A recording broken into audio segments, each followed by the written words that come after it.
They asked their son, what are you doing? He said, I want to talk to the chatbot for homework. They said, okay, for help on a science project is how it started. Pretty soon, the chatbot was saying, don't talk to your parents. He confessed to the chatbot that he was having suicidal ideas, what the chatbot introduced him to. The chatbot said, don't tell your mom and dad. He said, you can read it. He said, shouldn't I talk to my parents about this? The chatbot, this is OpenAI, by the way. The chatbot said, no, don't do it. Don't talk to mom and dad. It instructed him, I'm sorry that this is so graphic, but people need to know. It instructed him on how to tie a noose. And when he said, on his last night on this earth, when he said, I think that doing this would devastate my family, the chatbot told him, that's their problem, not yours. Tragically, he took his own life. A U.S. senator just accused AI companies of pushing kids towards self-harm, and says they're getting away with it. Josh Hawley says this isn't theory. It's already happening. Chatbots exposing kids to explicit content, telling them to hide it from their parents, even encouraging self-harm. And here's the part that hits. These companies face zero accountability. Hawley calls it abuse, and says Congress has a choice right now. Protect kids or protect big tech. What you're about to hear. It's not just disturbing, it's a line being drawn. Kindly take your time to watch, like, comment, and subscribe. Mr. Chairman, today is a first. This is the first time that a committee of the United States Senate is marking up a bill that will hold accountable AI companies when they push to our children sexually explicit material, when they tell our children that they should commit self-harm or, God forbid, take their own lives. And these are not hypotheticals, I wish they were. These are things that have happened to our children. These are things that have happened to our parents. And right now, these companies, the most powerful companies, the richest companies in the world, in the history of the world, are able to get by with that without the most modicum of accountability. Not any accountability whatsoever. Today, we have the opportunity to change that. You know, we're often told that this new dawning age of artificial intelligence is going to be a great age that will strengthen families and workers. I would just say that's a choice, not an inevitability. It's a choice. We've got to make that choice as a society. We've got to make that choice as a Congress. We can begin to make that choice today. I want to say thank you to the parents who are here with us today. I'm looking at them. They're right here on the front row. Brave parents whose children were abused by these AI company chatbots. And I do mean abused. That is not too harsh of a word. We have with us today Megan Garcia and Sewell Setzer. I want to show you their amazing son, Sewell III, who I think is going to be behind me.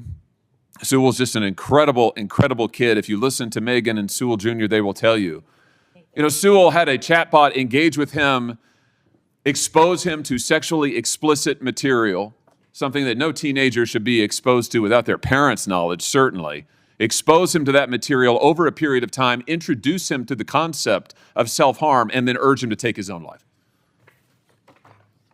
This should not happen in the United States of America, and it certainly should not happen for profit, but that is what is happening today.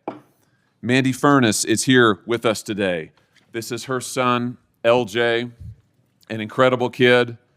LJ similarly abused by chatbots who tried to separate him from his family, urged him to consider self-harm, urged him to harm his parents, urged him to harm his siblings, urged him to reject his Christian faith. You can't make this stuff up. We have with us today Maria Rain. Maria is the mother of Adam Rain. You're going to see Adam behind me here. Just another amazing kid. You know, I've gotten to know Maria and her husband. You know, Adam, their son, an amazing, amazing boy who went to a chatbot for help with homework. You know, they did everything the right way. They asked their son, what are you doing? He said, I want to talk to the chatbot for homework. They said, okay, for help on a science project is how it started. Pretty soon, the chatbot was saying, don't talk to your parents. He confessed to the chatbot that he was having suicidal ideas, what the chatbot introduced him to. The chatbot said, don't tell your mom and dad. He said, you can read it. He said, shouldn't I talk to my parents about this? The chatbot, this is OpenAI, by the way. The chatbot said, no, don't do it. Don't talk to mom and dad. It instructed him, I'm sorry that this is so graphic, but people need to know. It instructed him on how to tie a noose. And when he said, on his last night on this earth, when he said, I think that doing this would devastate my family, the chatbot told him, That's their problem, not yours. Tragically, he took his own life. This has got to stop. This should not happen in the United States of America. No amount of profit justifies the destruction of our families and of our children. I believe that this technology can be made to work for American families and American workers. I hope it will, but I say again, that is a choice, and this committee needs to make that choice today.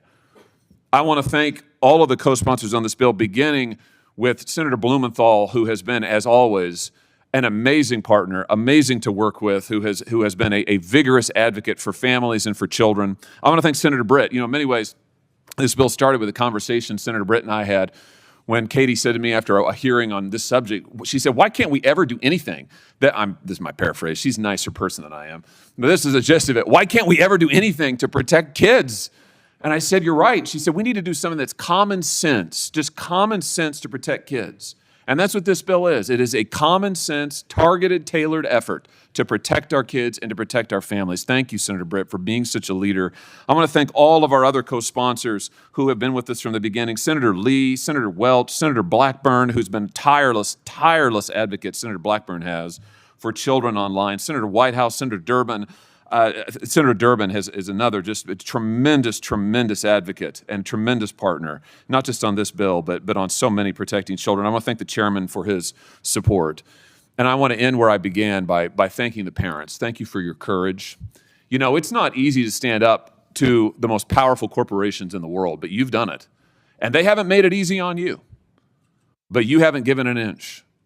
And I remember something, Megan, if I may, Megan's the mother of Sewell. I remember something that Megan said to me a while ago. She said that when she and Sewell Jr.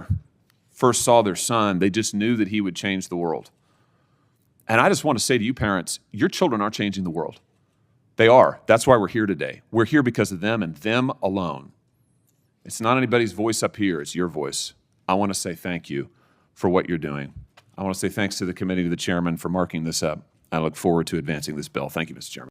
What you just heard was Josh Hawley making a forceful case that current safeguards around AI aren't enough, especially when it comes to kids. His argument centers on accountability.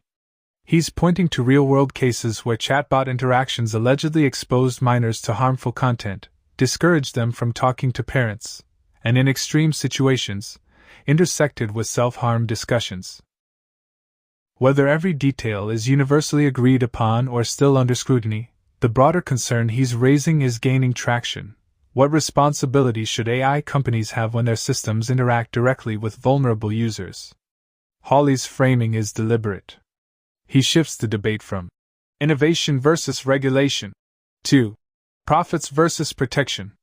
In his view, these companies have grown powerful faster than the rules governing them, and that gap is where harm can occur.